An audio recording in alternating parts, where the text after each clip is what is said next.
Hello vinyl record collectors.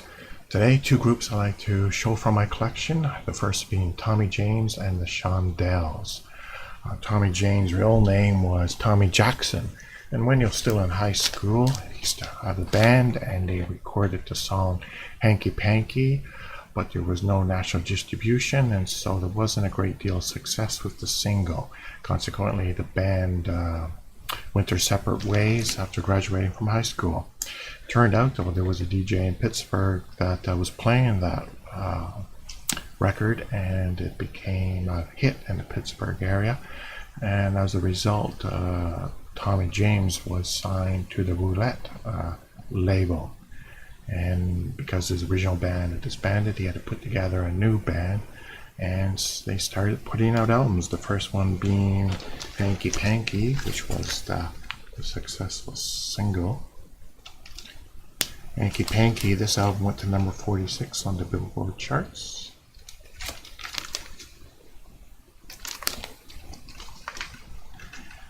That was in 1966. Also in 1966, It's Only Love. This album did not chart.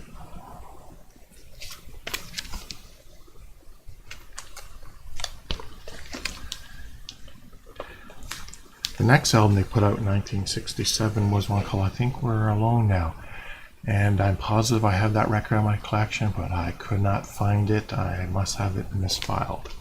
Also in 1967, Getting Together. This album did not chart.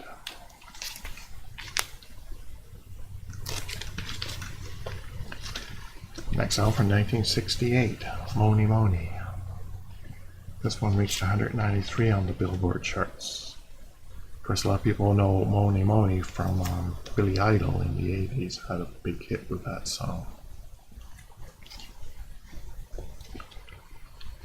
So then the next one after that is Crimson and Clover, which is where they had a lot of success. And this is at the point where they went from sort of the bubblegum pop type music to more of a psychedelic sound.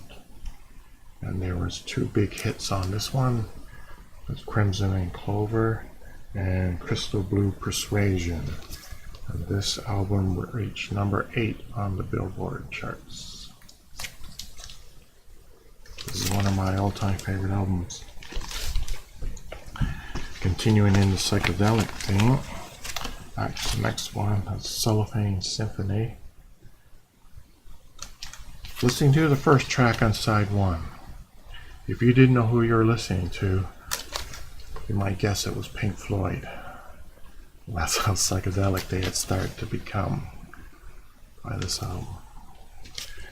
Then their final album, 1970, Traveling. This is also an excellent album, one of my favorites.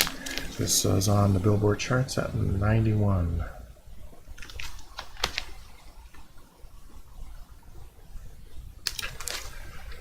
So I should mention that the group was with Roulette Records. There was personnel changes during the time because the band was not getting paid royalties.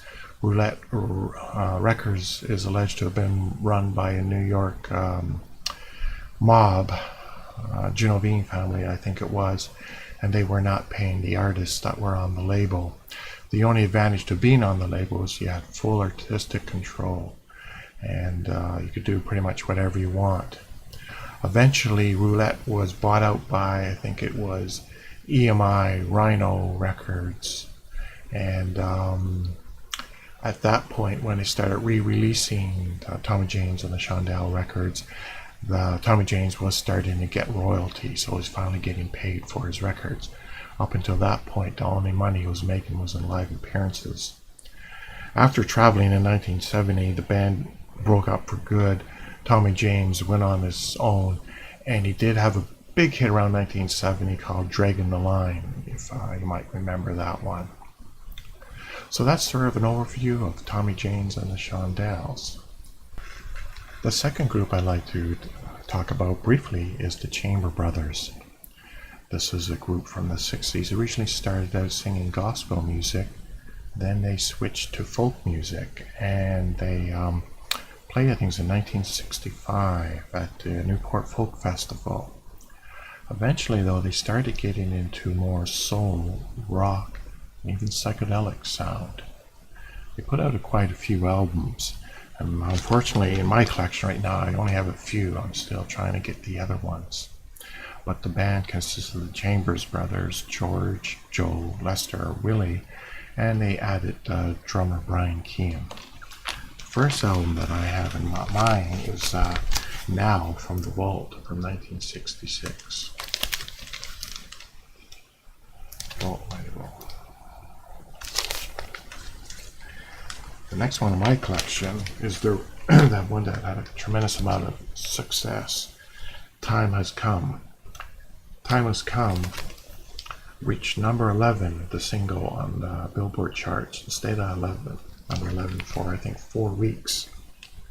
On the album, I believe that is 11 minutes running time. They cut it down to get it on AM radio. Time Has Come was their biggest hit. Well, probably the one that's most noted by anyone who has general knowledge of the group. It has a very psychedelic sound to it. There are many other good songs on this album as well. Now, really worth picking up if you're into 60s music. And Time Has Come, that was 1967 on the Columbia label. The next one in my collection is A New Time, A New Day, 1968, on the Columbia label.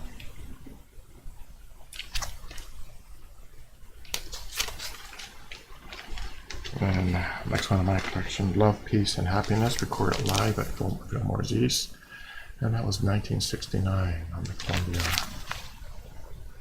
My copy, the jacket is totally ripped up. The vinyl is in excellent condition, so the guy at the flea market actually just threw it in when I purchased another album. This was a freebie because the jacket was in such poor condition. The last one in my collection is Generation, and this came out in 1971 on the Columbia. They have quite a few other albums which I need to try and track down at the vinyl stores or the flea market. James Brothers also had one album that was never released called Oh My God on the Columbia label. Not sure the reason why it was not released. Anyway, thank you very much for watching and have a great day. Bye-bye.